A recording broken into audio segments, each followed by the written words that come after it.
এই আলোচনাগুলো তিনি করেছেন।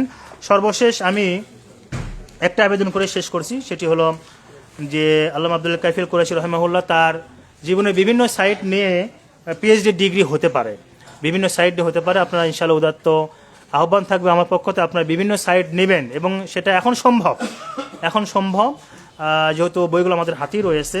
তার অর্থনীতি হতে পারে, তার ফিকহে হতে পারে, তার ফিকা বিষয়ে অনেক বই লেখা রয়েছে, তার সাংবাদিকতা নিয়ে হতে পারে, বিভিন্ন সাইটে হতে পারে।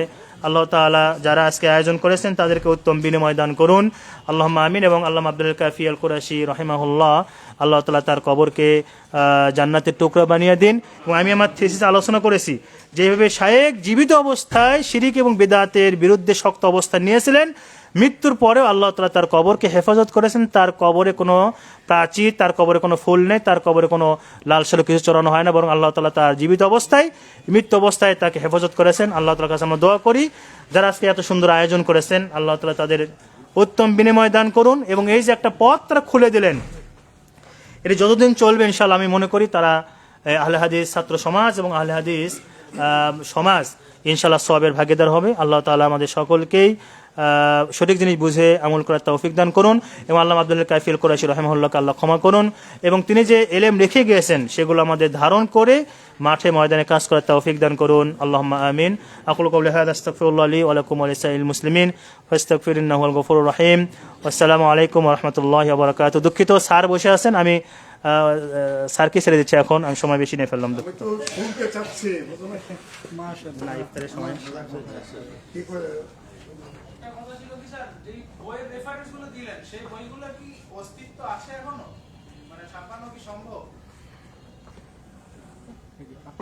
আচ্ছা, ওটা আমাকে বিভিন্ন শর্ত সারায় দিয়েছিল, যে লাইভ হচ্ছে সব বলা যাচ্ছে না, অনেকগুলো শর্ত ছিল। যখন আমাকে দেয় ফটোকপি দিয়েছিল, মূল কপি দেয় নাই। মূল কপি দেওয়াটা ওটা ঠিক আছে, ওনার কাছে রাখবে। বাকি বেশ কিছু শর্ত ছিল এবং সেই শর্তের জন্য আমি সেগুলো কাউকে হস্তান্তর করব সেটু মানে পারতেছি না। পারলে এখন যাদের কাছে আছে তারাই দিতে পারবেন, তবে বইগুলো ছাপানো হয় নাই।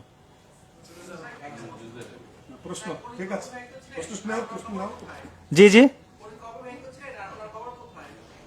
ওনার কবর তার গ্রামে দিনাজপুরে নুরুল হুদা তার গ্রামের নাম, সেখানে তাকে কবরস্থ করা হয় এবং তার লাশ নিয়ে যাওয়া হয় আপনার বংশাল থেকে, অর্থাৎ পুরান ঢাকা থেকে ট্রেন যোগে যায়। এবং আব্দুর রহমান বিবিড়ি সাহেব ছিলেন, এরপরে শেখ আবুল কালাম আজাদ তারা ছিলেন, আকরাম খাঁ ছিলেন, এবং ট্রেন যোগে তার লাশ নিয়ে যাওয়া হয় তার গ্রামের বাড়িতে এবং নুরুল হুদা গ্রামে তার দাফন করা হয়। সেখানে তার কবর এখন রয়েছে আলহামদুলিল্লাহ। জি না, এখানে মারা গিয়েছেন, কিন্তু ট্রেনে করে তার লাশ নিয়ে যাওয়া হয়েছিল ওই সময়। জি, কোনো প্রশ্ন থাকলে বলতে, আসলে মানে স্যারের সময় নাই তো আমি বলছি। জি, ওটা আমি বলেছি যে তার কোনো কুনিয়া নাই, যেভাবে যারা বড় বড় আলেম হয় তাদের কুনিয়া থাকে, আবু অমুক এই সেই থাকে আর কি, যে সৌদি আরবে থাকে দেখি, তার কোনো কুনিয়াই নেই। তার লকব উপাধি আছে, সেটা হচ্ছে আল্লামা অথবা কুরাইশি বলা হয়। কিন্তু তার যেহেতু কোনো সন্তান ছিল না, তিনি আনমেরিড ছিলেন, এর জন্য তার কোনো কুনিয়াও ব্যবহার আমরা করি না। জি, যদিও এনার কথা আছে, তবে তার কোনো কুনিয়া নাই, উপনাম নাই আর কি, সন্তান যেহেতু ছিল না। আর কোনো প্রশ্ন না হলে স্যারকে দিয়ে দেবো আর কি। ঠিক আছে, জাযাকুমুল্লাহ খাইর। আসসালামু আলাইকুম। আসসালামু আলাইকুম। মাশাআল্লাহ, আমরা ছাত্র সমাজের পক্ষ থেকে বলতে যাচ্ছি আলহামদুলিল্লাহ, আমাদের প্রোগ্রাম শেষ নয়, এটা আমাদের শুরু। ইনশাআল্লাহ আমরা শাইখকে আরও পাবো, আমাদের সম্মানিত মেহমান যতজন আছে তাদেরকে পাবো।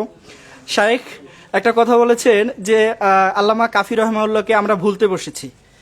আমি এর বলবো যে ইনশাআল্লাহ আহলে হাদিস ছাত্র সমাজ যতদিন বেঁচে আছে, কাফি সাহেবও ততদিন ইনশাআল্লাহ বেঁচে থাকবে। এটা আমাদের লক্ষ্য উদ্দেশ্যগুলোর মধ্যে অন্যতম একটা ইনশাআল্লাহ। আরেকটা ঘোষণা, যেহেতু আপনারা এখানে আছেন, আমরা ছাত্র সমাজের আমাদের একটা প্ল্যান আছে সাংগঠনিকভাবে, সেটা হলো আমরা অচিরেই একটা শিক্ষা সফর করব এবং সেই শিক্ষা সফরটা হবে ইনশাআল্লাহ আল্লামা কাফি রহমাউল্লাহর গ্রামের বাড়িতে, এবং তার প্রতিষ্ঠিত যেই লাইব্রেরি আছে, মাদ্রাসা আছে এবং তার প্রতিষ্ঠিত মসজিদ আছে, ওগুলো আমরা দেখবো ইনশাআল্লাহ। এবং তার ওখানে কিছু কিতাবাদিও রাখা আছে, তার দুটো আর কি আলমারি আছে বইয়ের, আমরা ইনশাআল্লাহ যদি সুযোগ হয় সেগুলো দেখবো ইনশাআল্লাহ। এটা আমাদের সাংগঠনিক সিদ্ধান্ত, আপনাদের জানিয়ে রাখলাম। এখন আমাদের মাঝে আলোচনা নিয়ে আসবেন উপমহাদেশের প্রখ্যাত শিক্ষাবিদ, আহলে হাদিস কওমের দুর্দিনের কাণ্ডারি, বাংলাদেশ জাতীয় ইনসাফ পার্টির প্রতিষ্ঠাতা প্রেসিডেন্ট অধ্যাপক ডক্টর মোহাম্মদ মুসলিউদ্দিন।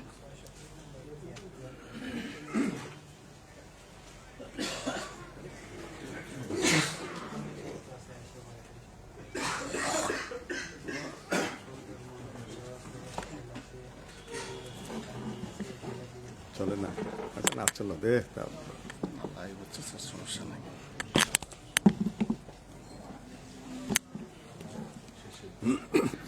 আসসালামু আলাইকুম রহমতুল্লাহ বরকাত। আলহামদুলিল্লাহ ওয়াসসালাতু ওয়াসসালামু আলা রাসূলিল্লাহ, আম্মা বাদ।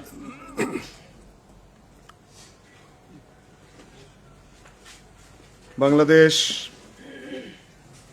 আহলে হাদিস ছাত্র সমাজের উদ্যোগে আয়োজিত আজকের এই সেমিনার, যার শিরোনাম হল আল্লামা মোহাম্মদ আবদুল্লাহ আল কাফি আল কুরাইশি জীবন ও কর্ম, যা অনুষ্ঠিত হচ্ছে ফটো জার্নালিস্ট অ্যাসোসিয়েশন মিলনায়তন, পুরানা পল্টন, ঢাকায়, আজ 21শে ফেব্রুয়ারি, 3রা রমজান, 8 ফাল্গুন, রোজ শনিবারে। সাথে সাথে ইফতার মাহফিলও সম্পন্ন হবে ইনশাআল্লাহ আজিজ। আসলে আল্লামা আবদুল্লাহ আল কাফি আল কুরাইশিকে নিয়ে আলোচনাটা আমাদের কোনো শখ নয়, আমাদের কোনো ডিগ্রি লাভের উদ্দেশ্য নয়। এখানে ওরা ডিগ্রি লাভ করেছে, একটা ভালো কাজ করেছে, বেশ কিছু থিসিস হয়েছে, আর্টিকেল হচ্ছে, কিন্তু আজকের যে সেমিনার, এটা আমরা কোনো ডিগ্রি পাওয়ার জন্য না, এবং ডিগ্রির কোনো উপায়ও নেই, এখানে কোনো শখও নয়।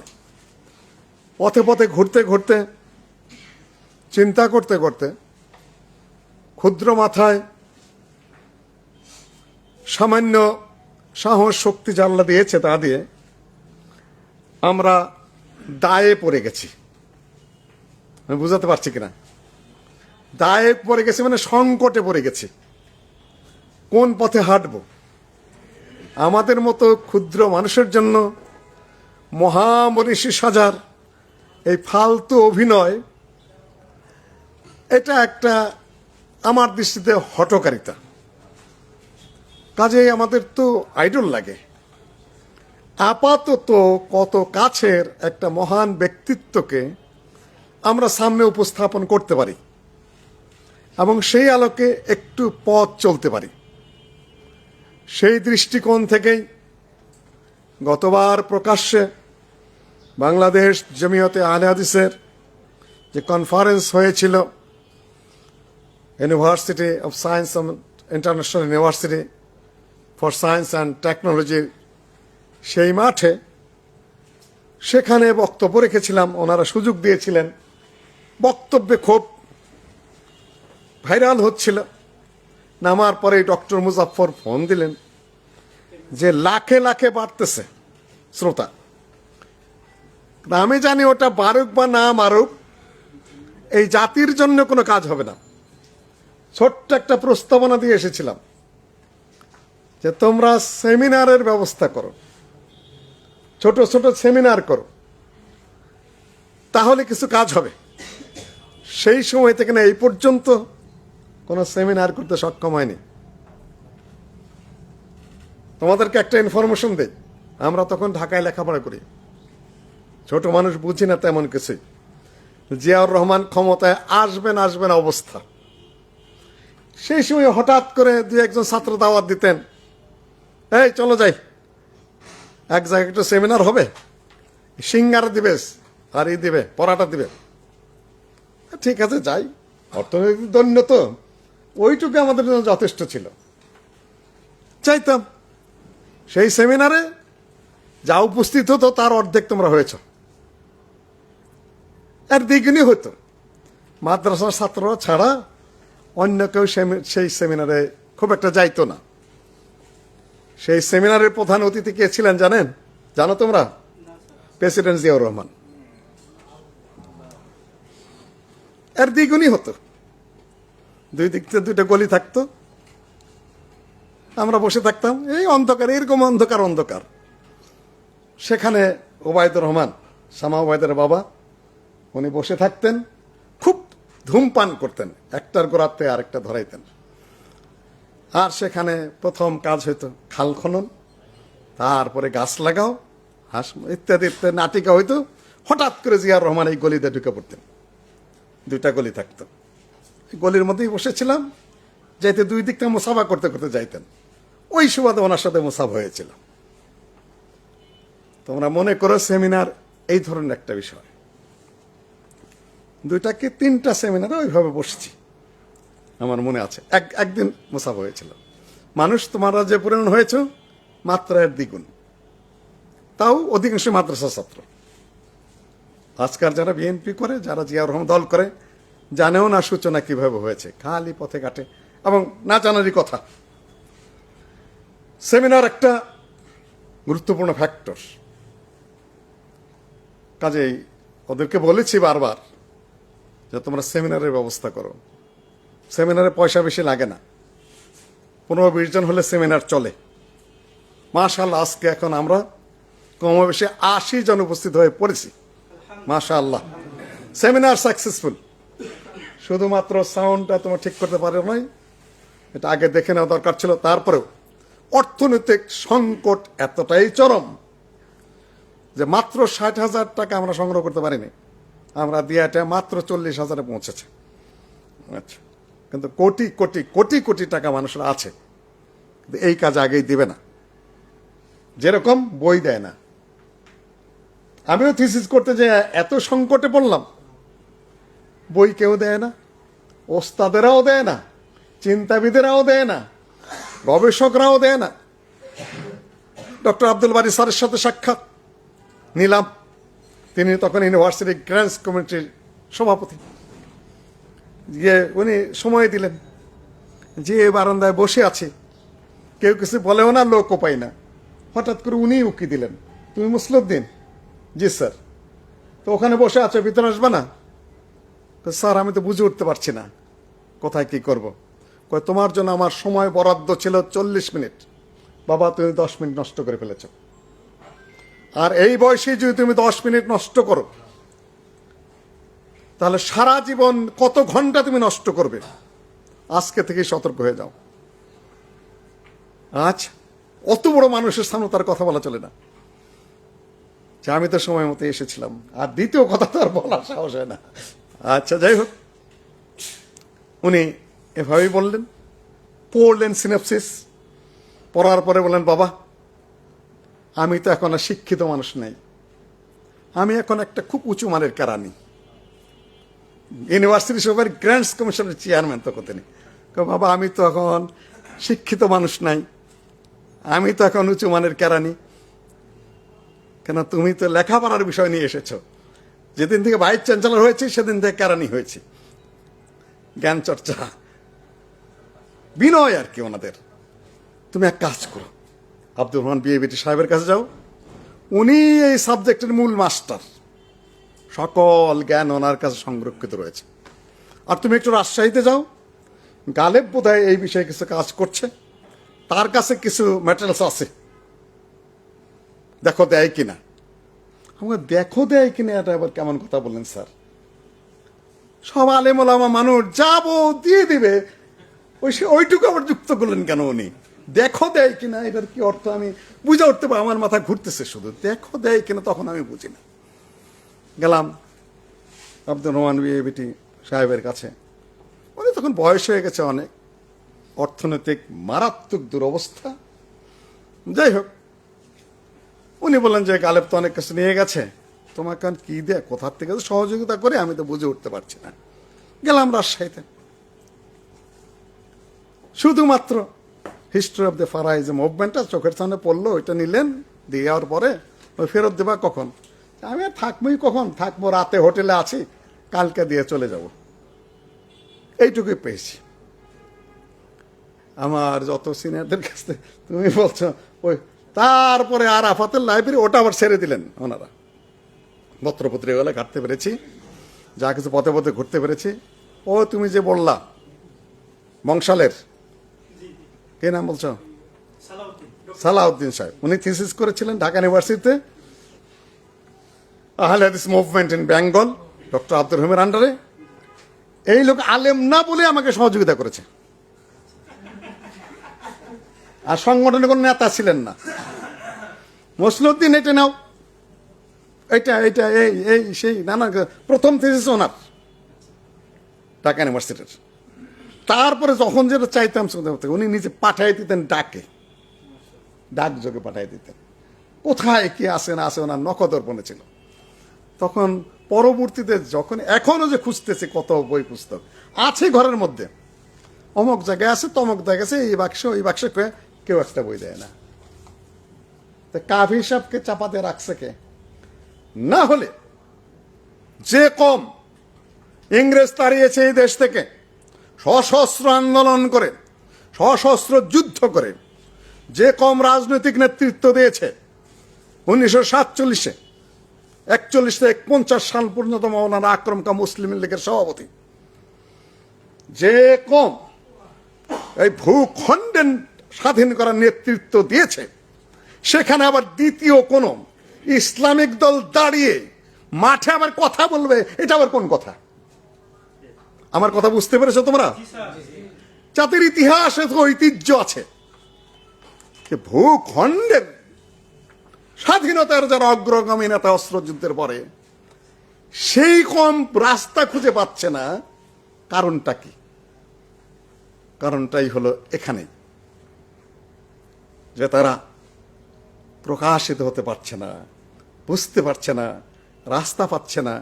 আমিও থিসিস করতে না গেলে আহলে হাদিস আল হারাকাত সালাফিয়া ফিল বাঙ্গাল না হলেও আমি এই চিন্তায় পৌঁছতে পারতাম না। তোমরা যদি ওই থিসিস করতে না নামতে তাহলে পথের গতি পেতে না। ডক্টর গালেব যদি আহলে হাদিস আন্দোলনের উপর থিসিস করতে না নামতেন তাহলে এগুলা বুঝতে পারতেন না যে কোন গতিতে আমরা আগাবো, আমাদের পথ কি। আমাদের এত ম্যাটেরিয়ালস, ঐতিহাসিক ভিত্তি, অতীত ইতিহাসের সমৃদ্ধ আমাদের যে ভান্ডার, আমাদের যে রাজনৈতিক, অর্থনৈতিক, সামাজিক যত কিছু আছে তার 100 ভাগের 1 ভাগ কারণেই চলে কি দেয় জানো? অন্যের ইতিহাস নিজের আত্মস্থ করে নাই, শূন্য থেকে যাত্রা করে খালি টেকনিক্যাল বুদ্ধির জোরে টিকে আছে। আমি তোমাদেরকে সম্ভাবনা দেখাচ্ছি, সম্ভাবনা দেখাচ্ছি শুধুমাত্র। হাউলায় আবাই ফাজিনি বিমিসলিহিম ইদা জামাআতনা ইয়া জারিলুল মাজামিউ। জারির ফরজদাক, দুই কবির মধ্যে বাহাস হতো সবসময় আরবি। তখন জারির বলেছে, ফরজদাক বলেছিল হাউলায় আবাই ফাজিনি বিমিসলিহিম, তারা আমার পূর্বপুরুষ। হে জারির, তোমার যদি সমর্থ থাকে, সক্ষমতা আছে থাকে, আমার তো এত আছে, একজনকে দেখাও। একজন দেখানোর সাধ্য নাই। তখন ওই ইতিহাসবাদ, এই যে এখন যত ইতিহাস আলোচনা হচ্ছে, কোন এক সরকার শুরু করেছিল 52 সাল থেকে, 52, 71, 52, 71, 52, 71। কোন ভূখণ্ডে দাঁড়িয়ে 52, 71? 47-এর ভূখণ্ডে। 47-এর ভূখণ্ডের নেতা কারা? মোল্লা আকরম খান, আব্দুল হাই, বাকি কাফিরা। এদের উপর দিয়ে কাউকে দেখাও। তারা এদের সাথে ছিলেন, এটা বাস্তবতা, কারো অবদান অস্বীকার করছে না। ওখান থেকে শুরু করেন। আবার বর্তমান যারা রাজনৈতিক নেতৃত্ব, ইসলামিক রাজনৈতিক দিচ্ছেন, তাদের কিছুই নাই।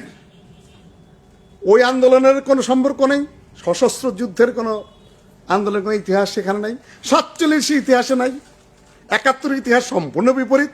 তখন খালি শুরু করলো এর সাত পতন, এর সাত পতন, এর সাত পতন, মহান ইতিহাস। আচ্ছা যাক, তারপরে এখন শুরু হয়েছে হাসিনা পতন, হাসিনা পতন, হাসিনা পতন। হাসিনা পতন আর 47 সালের ইংরেজদের বিরুদ্ধে, হিন্দুদের বিরুদ্ধে এই বিশাল রাজনীতি করে ভূখণ্ডের স্বাধীনতা, দুটো সমান নাকি? আমাদের ছেলেপেলা বিভ্রান্ততে পড়ে গেছে, বলবো এইটাই বোধ হয়, এইটাই বোধ। আরে এটাও একটা ফ্যাক্টর, কিন্তু ওইটাকে ওই ফ্যাক্টর, এটাকে এত হাইলাইট করছে কারা? ঠিক ওই চালাক গোষ্ঠী ইউনিভার্সিটির কোনো নির্বাচন আর কেউ জিততে পারে নাই। সবাই আন্দোলন করেছে, মনে হলো যে অন্যরা জিতে যাবে, ফাঁক দিয়ে জিতা। মাঠে নির্বাচনে ফাঁক ফুক দিয়ে জিতা, কার ক্রেডিট নিয়ে? এই যে গুপ্ত গুপ্ত করে, যাই হোক আমি ওদিকে যাব না। এটা তাদের গুণ, এটা তাদের দক্ষতা, এটা তাদের সক্ষমতা। অন্যের ক্রেডিট নিজেদের কাঁধে নিয়ে কিভাবে মাঠে কাজ করতে হয় এই টেকনিক্যালের দিক থেকে তারা এগিয়ে আছে। এই জন্য আপনাদেরকে ধন্যবাদ। কিন্তু যদি মনে করেন যে আপনারাই আপনারা, নো। ইতিহাস কি করেছেন? মোল্লা আকরম খাঁকেও স্বীকার করেন নাই। কাফি আলোচনা করতে যা খালি জর্দাটুকু নিয়ে এসেছে। বইয়ের নাম আমি বলবো না, মহান নেতা, তিনি রাষ্ট্রবিজ্ঞানের অধ্যাপক, ইতিহাস কম জানেন না, দলকে নেতৃত্ব দিয়েছেন, এত খণ্ডে বই লিখলেন। মোল্লা আকরম খাঁর আপনি চিনেনই না। বাকি সাহেবের ঘরে বিয়ে করেছেন, সামান্য একটু ইঙ্গিত করেছেন, কাফি সাহেবের সাথে কিন্তু জর্দাটা যোগ করতে পেরেছেন। কাজেই এটা আমাদের ব্যর্থতা, এটা তাদের যোগ্যতা। যেহেতু যার কিছু নাই সে কি দিয়ে বেঁচে থাকবে? তাকে এরশাদ পতন হাসিনা পতন, এরশাদ পতন হাসিনা পতন। আমি কিন্তু তত্ত্ব দিয়ে দিলাম তোমাদেরকে। দুই পতন, একটা অভ্যন্তরীণ সরকারের পতন। এটা কোনো ভূখণ্ড অর্জন নয়। আওয়ামী লীগকে বলে ৭১-এর যুদ্ধ, বিশাল নেতৃত্ব, কিন্তু এটা ভূখণ্ডের যুদ্ধ নয়, এটা অপর একটা দলের থেকে উদ্ধারের যুদ্ধ। কিন্তু ৪৭-এর আন্দোলন সেটা মানচিত্র, ভূখণ্ড, এর উপর দিয়ে কোনো ইতিহাস যেতেই পারে না, অসম্ভব। এই ভূখণ্ডের উপরে বাংলাদেশ, আপনি সংবিধানের প্রথম পাতাই পড়েন। সম্মানিত ছাত্র ভাইয়েরা, কাজে অন্যদের তুলনায় আমাদের সবকিছু সমৃদ্ধ। কিন্তু ডক্টর আব্দুল বারী স্যার বলেছেন তার তাবলীগে দিনের মধ্যে, অতীত ইতিহাস যতই সমৃদ্ধ হোক না কেন, নিজেরা যদি নিজেদেরকে মাঠে টিকিয়ে রাখতে না পারি, ওই সমৃদ্ধ অতীত ইতিহাস আমাকে বাঁচিয়ে রাখতে পারবে না। যেটা আনোয়ার জালালপুরি, ভারতের একজন উর্দু কবিও বটে, রাজনীতিও বোঝেন, এবং যত বিশ্বের যত বড় বড় উর্দু কবিতার আসর হয় সেখানে তিনি সঞ্চালক থাকেন।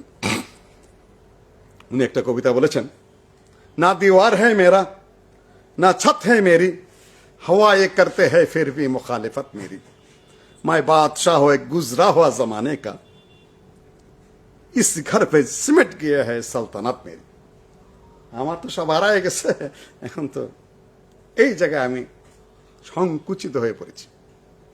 এই পর্যন্ত আমি কাফি সাহেবের প্রয়োজন কেন বলছি, শকনা ডিগ্রিও না, মাঠে প্রয়োজন তাকে।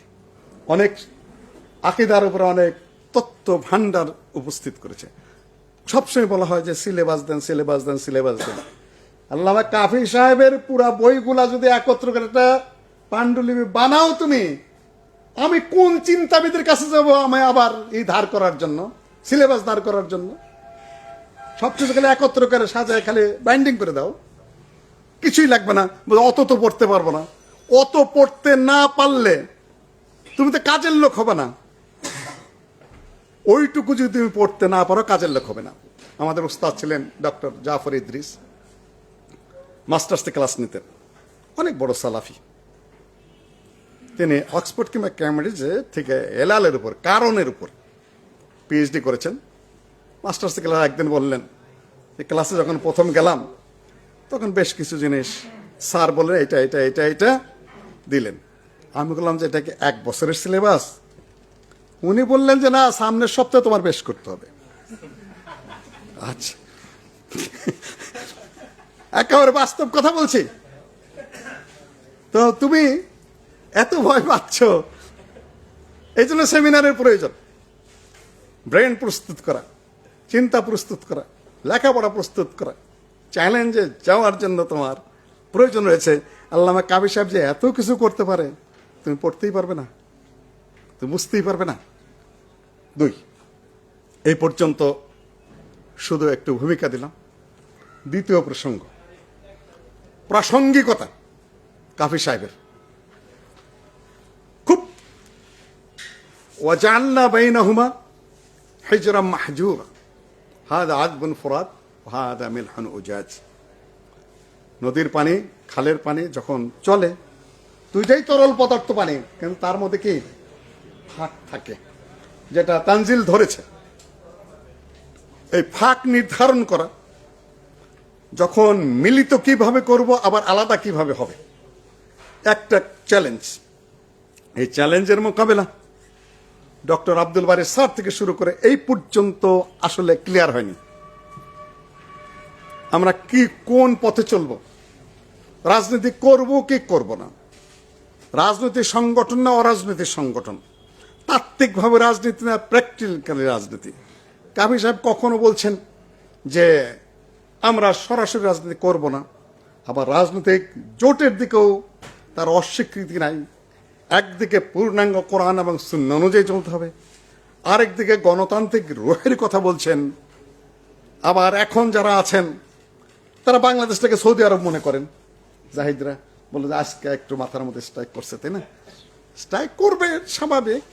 আমার মনেও আকিদার ব্যাপারে স্ট্রাইক করছে আজকে, তোমার আর্টিকেল পড়ে বোঝার তো শেষ নেই। আচ্ছা, বাংলাদেশ সৌদি আরব, সুতরাং এখানে কথা বলা নিষেধ, ইসলামিক রাষ্ট্র, তাই না? মোদিও যা, হাসিনাও তা, খালেদাও তা, তারেকও তা, ডোনাল্ড ট্রাম্পও তাই, তাই না? ও দেশে ইসলামিক সংবিধান রাষ্ট্রীয়ভাবে স্বীকৃত। বাদশাকে শপথ নিতে ওয়াদা করতে হয়, আমি শরীয়তের উপর চলবো, বাস্তবায়ন কর। আমিরদের শপথ নিতে হয়, অ্যাম্বাসেডারদের শপথ নিতে হয়, কোরআন এবং হাদিসের বিধি বিধানের উপর আমরা চলবো। অ্যাডমিনিস্ট্রেটিভ কিছু সমস্যা আছে, ওই ফতোয়া নিয়ে এসে বাংলাদেশে বলে তাহলে ওই আমির সালমানের যে হুকুম, বাদশা সালমানের যে হুকুম, আমার দেশের খালেদা হাসানের একই হুকুম, কিয়াস মাল ফারেক, হুকুম চালিয়ে দেয়। আবার হালাল হারামের ফতোয়া, বাপরে বাপরে বাপ, ফতোয়া দিচ্ছে আবার কারা জানো? মাদানি না, মাদানিদের বদনি টানা হুজুর। মাদানি হলে তো থিসিস টিসিস কিছু আছে, সামনে পড়বে, তাই না? কি তুমি যে এত বড় বড় হালাল হারামের ফতোয়া দিচ্ছ, পড়াশোনা কোথায় করেছো? যে অমুক মাদানির অফিসে কিছুদিন চা টানছে, এখান থেকে আল্লামা। সেই আল্লামা যখন বক্তব্য ওয়াজ করো, তারপরে যখন ফতোয়া দেওয়া শুরু করে দেয়, তখন চমৎকার লাগে। সম্মানিত উপস্থিতি, আমি অবহেলা করছি না, অবজ্ঞা করছি না। সম্ভাবনার দ্বার যেটা উন্মুক্ত হয়েছিল 47 সালে, সেটা আমরা ব্যর্থ হয়েছি, কাজে লাগাতে পারিনি। হয়তো আল্লামা কাবি সাহেবের ধারণা ছিল মুসলিম লীগের মাধ্যমে সৌদি আরবের মতো রাষ্ট্র সম্ভবপর হতে পারে, হয়নি। ওহাবি আন্দোলন যেটাকে বলা হয়ে থাকে, ব্রিটিশ বিরোধী আন্দোলন, ওটা আমরা তৌহিদ একটু টাচ দিতে চেষ্টা করেছিল, সেটাতে আমরা পূর্ণাঙ্গভাবে যুদ্ধে জয়ী হয়ে সাকসেসফুল হইনি। বাংলাদেশ এখন এই নির্বাচনের আগে বিপ্লবী সরকার না গণতান্ত্রিক সরকার না কি সরকার, কে বলতে পারবা? কি সরকার কে বলতে পারছো না? 71 সালের যে গভর্নর সরকার, সেটা গণতান্ত্রিক সরকার না বিপ্লবী সরকার না আগের সরকারি ধারাবাহিকতা, কোনটা? কোনটা? আমার দেখা রাজনীতি 50 বছরের মধ্যে নানান প্রশ্ন। বিপ্লবী সরকার হলে তার প্রধান কে হবে? এমএজি ওসমানী হবে। আর যদি রাজনৈতিক সরকার হয় তাহলে তো পাকিস্তানের নির্বাচনকে মেনে নিতে হবে, 70-এর নির্বাচনকে। না হলে ইন্টারিম গভর্নমেন্ট করে, যেটা মুজিবনগর সরকার হয়েছে, ওইটার আওতায় নির্বাচন হতে হবে নতুন করে, তারপরে তারা পার্লামেন্টে যাবে। এখন আমাদের যে গত সরকারটা গেল, বিপ্লবী সরকার না গণতান্ত্রিক সরকার, এখানেই এনসিপি। অনেকে বিপ্লবী সরকার কেন করলো না? বিপ্লবী সরকার তো অস্ত্র থাকতে হবে, খালি তো বলতেছে পিনাকি বক্তৃতা করেন ভালো ভালো, পরের দিকে তো ড্যাম মারছে, এক দলের পক্ষে কথা বলতেছে। কিন্তু বিপ্লবী সরকার হতে গেলে অস্ত্রধারীদের বিপ্লব করতে হবে। 71-এর যুদ্ধে অস্ত্র ছিল, যারা বিপ্লব করেছে তাদের হাতে অস্ত্র ছিল। অস্ত্র হলো আমার দেশের সামরিক বাহিনীর হাতে। আর যারা মাঠে আন্দোলন করছে তারা বিপ্লবী সরকার করবে কারা দেয়া? আর্মিরা যদি না মানে, এতটুকু বুদ্ধি তাদের আছে। বিপ্লবী সরকার সম্ভবপর না। আমরা ইংরেজদেরকে তাড়ানোর পরে বিপ্লবী সরকার গঠন করতে পারি নাই, পলিটিক্যাল সরকার এসেছে। পলিটিক্যাল সরকার যেটা তৌহিদ বলেছে ওটা আমি আর আগাচ্ছি না। পরবর্তীতে জামাত ইসলামী যেটা করেছে, তারা পলিটিক্যাল দিকে এগিয়ে গেছে, আমরা তাত্ত্বিক দিক থেকে এগিয়ে গেছি। পলিটিক্যাল দিক থেকে অতিরিক্ত এগিয়ে যাওয়ার ফলে এলেম হারাইছে, নৈতিকতা হারিয়েছে, জ্ঞান বলতেই নেই। এখন যেটা দিক বুঝে আরো সমস্যা হয়ে গেছে, বলে অন্যের সমালোচনা করছো না, সমালোচনা না, প্রশংসা করছি। যা করতে চান সেই হিসেবেই দাঁড়াচ্ছে। ডাক্তার সাহেবের সমাজের নেতা, ওনারই কয়েকজন গেছেন, যে কোনো আলেম তো যায় নাই বোধ হয়, খালি বোধ হয় মজিবুর রহমান গেছে নাকি, গেছে নাকি? আচ্ছা, যাই হোক, যে কামের জন্য যেজন ইবনে ফজল ওয়াজ করেছেন যে এক ব্যক্তি জ্বর দেখাইতেছে বাম হাত দিয়া, আর বাম হাত দেখান ডাইন হাত দেখান, ওলামারা বলে জ্বর দেখাও মকরুহ, এই জন্য বাম হাত দেখাইতেছে। দলকে নীতি আদর্শের যে জায়গায় নিছেন সেই হিসেবে আল্লাহ নেতৃত্ব দিয়েছে, আর এগুলোই করতে হবে। আচ্ছা, যাই হোক, সেটা আপনাদের ব্যাপার। আমরা শুধু একটু আমাদের মাহফিল একটু দৃষ্টি আকর্ষণ করছি। আমরা ফেল করছি পলিটিক্যালি, তারা ফেল করেছে এলেম এবং আকীদার দিক থেকে। এখন দুই ফেল মাঠে আসি, তবে মূল বিষয়টা আমরা ধরে আছি, আকীদা এবং এলেম। গতিবিধির ক্ষেত্রে আমরা কখনো আপোষ করিনি, এখনো করছি না। সম্ভাবনা কতটুকু, সম্ভাবনা কতটুকু সেটা এই ছোট্ট একটা সেমিনার ছোটই হয়, এখানে ব্রেন থিঙ্ক ট্যাঙ্কগুলোকে কাছাকাছি আসতে হবে। বহু জিনিস আছে যেগুলো মাঠে বক্তৃতা করা যাবে না। আমি কি সিদ্ধান্ত নিব, কোন পথে আগাবো, নির্বাচনে যাব, নির্বাচনে গেলে আমি আমার সংবিধানে কি লিখব, আমি নির্বাচন কমিশনের কাছে কি জমা দিব, ওইটা নিয়েই যদি আপনারা চিৎকার করা শুরু করেন, দুই কদম আগাইতে পারবো না। ওখানে এটা লেখলাকে, ওখানে লেখলা নাকে, বারবার বলা এটা দেন ওটা দেন, চুপ করে কাম করো, কথা কয় না বেশি। তাবলিগ জামাতের লোককে প্রশ্ন করলে বলে আইয়ে হামারে সাথ পুছিয়ে মত, কিছুদিন থাকো, উঠো, বসো। এই যে আজকে বসে আছো, তাই না? এখানে বসে থাকার অভ্যাস করতে হবে, বসতে হবে, শুনতে হবে, কথা বলতে হবে, ডিসকাস করতে হবে। আস্তে আস্তে ব্রেনটা দাঁড়িয়ে যাবে, সতেজ হওয়ার একটা পথ বের হবে। একটা সমস্যা, খালি আগেই পেঁচাল পারতে চায়। আর এটা সুবিধাও আছে, এ জগৎ থেকে আমি অন্ধকারে ছিলাম, এটা নাকি ভাইরাল হয়, যত ভাইরাল হয় তত নাকি পয়সাও বলে ওঠে। এটাও নাকি শুনতেছি, কে কিভাবে চোখ উল্টাবে, কে কিভাবে হাত তুলবে, কে কিভাবে মশান করবে, ওইটি আবার নিজেরা নিজেদের লোকজনদের ছড়াই দেবে। ওইটার আলোকেই আবার উপদেষ্টা পরিষদ গঠিত হবে, তাই না? মাশাআল্লাহ, উপদেষ্টা বসে 3 ভাগের 2 ভাগের নাকি ওই কামের। কারা কবে কোথায় আর্টিকেল লিখেছে, কারা চোখ উল্টেছে, কারা কি করছে, ওগুলার উপর ভিত্তি করে হয়। এগুলা টিকে না, এগুলা টিকসই হয় না। যেমন যেটা আগে বলছিলাম, দেশটাকে সৌদি আরব মনে করেছেন, ওই হিসাবে তারা ফতোয়া দিয়ে চলেছেন। কিন্তু সম্ভাবনা আছে, সম্ভাবনা নাকচ করে দিচ্ছি না। পথ দেখাতে হয় যে কি করতে চাই এবং কি করব, এবং পথের মধ্যে শুদ্ধ থাকতে হয়। ডক্টর গালেবের সমালোচনা যতই করো তোমরা, ডক্টর গালেবের সেই সময়ের চিন্তা রাইট ছিল, শুধু যদি ভাঙ্গনটা না ধরতো।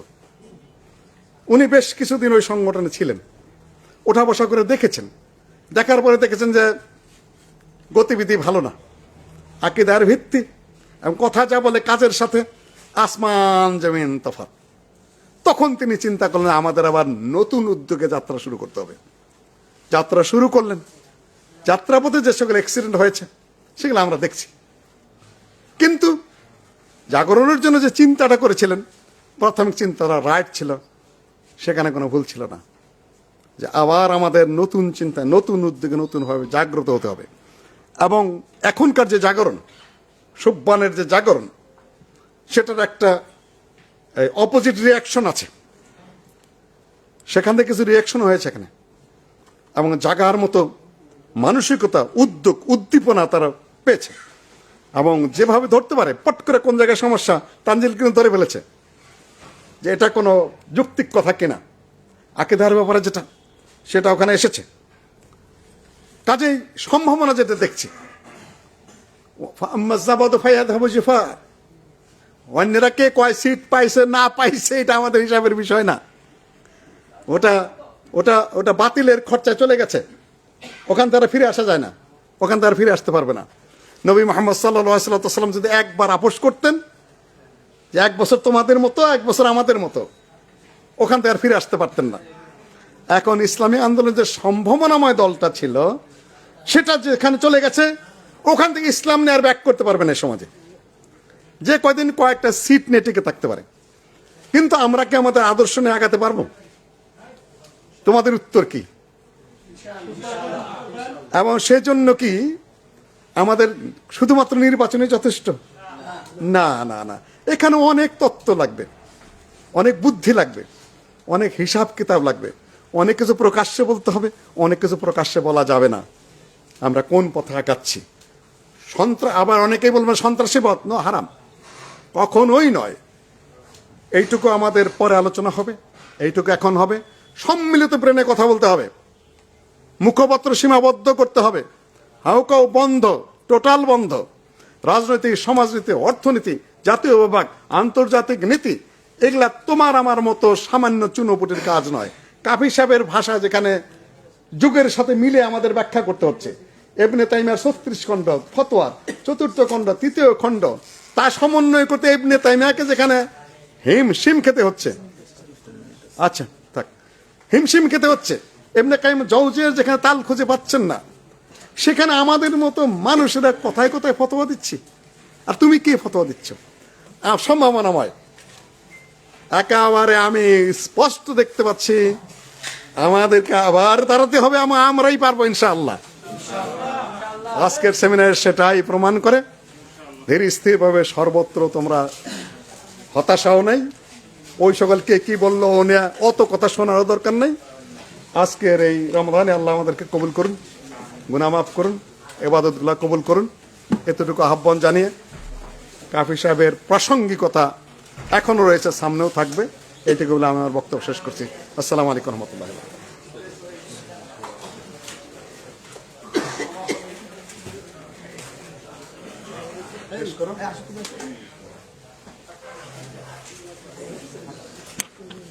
আসসালামু আলাইকুম রহমতুল্লাহ। আলহামদুলিল্লাহ, আজকে দিনব্যাপী আল্লামা মোহাম্মদ আবদুল্লাহ আল কাফি আল কুরাইশি রাহিমাহুল্লাহ জীবন ও কর্ম শীর্ষক সেমিনার অত্যন্ত সফলভাবে সম্পন্ন হলো। আমাদের সম্মানিত আলোচকবৃন্দ, প্রধান অতিথি, প্রধান আলোচক অত্যন্ত গুরুত্বপূর্ণ আলোচনা এনেছেন, আমাদের চিন্তার জগতে একটা পরিবর্তন এবং খোরাক জুগিয়েছেন। এটাকে পাথেয় করে আমরা যেন আমাদের চলার পথে যেন আমাদের নীতি আদর্শের উপর অটল থেকে এবং অত্যন্ত সুশৃঙ্খল জাতি হিসেবে, কওম হিসেবে আমরা যেন নিজেদেরকে উপস্থাপন করতে পারি এবং দেশ ও উম্মার কল্যাণে যেন কাজ করতে পারি। আল্লাহ সুবহানাহু ওয়া তাআলা আমাদের সেই তৌফিক দান করুন। আজকের এই সেমিনারে এখানে সমাপ্তি ঘোষণা করছি। আসসালামু আলাইকুম ওয়া রাহমাতুল্লাহ। সুবহানাকা আল্লাহুম্মা ওয়া বিহামদিকা আশহাদু আল্লা ইলাহা ইল্লা আনতা আস্তাগফিরুকা ওয়া আতুবু ইলাইক। আসসালামু আলাইকুম। আর 2 মিনিট বাকি আছে। 58 আজান 57 হয়েছে 58 তে